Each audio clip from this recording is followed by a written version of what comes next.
Общение между людьми в основном состоит из речевого взаимодействия. Наша речь – важное средство коммуникации. Язык, на котором мы говорим с рождения и не только, это главный способ передачи информации. Например, большинство людей, проживающих на территории Республики Башкортостан, являются носителями нескольких языков и в совершенстве владеют как русским, так и башкирским.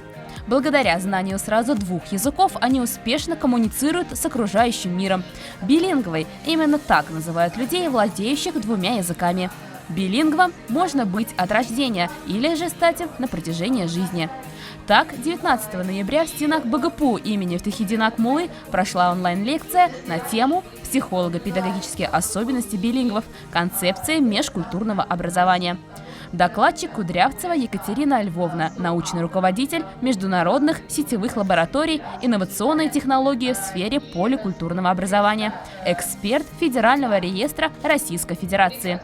Лекция прошла в формате вебинара и проводилась в рамках проекта Министерства просвещения Российской Федерации «Языки и культуры народов мира». Участниками являются на территории Российской Федерации всего лишь 3 вуза, которые получили право прослушать лекцию Екатерины Львовны. Лекция Екатерины Кудрявцевой была посвящена вопросам сохранения, поддержки и развития языков народов Российской Федерации.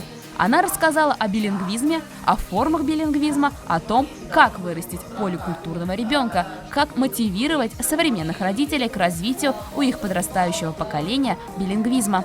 Слушателями вебинара стали преподаватели вузов, студенты, учителя-языковеды, специалисты в области преподавания языков.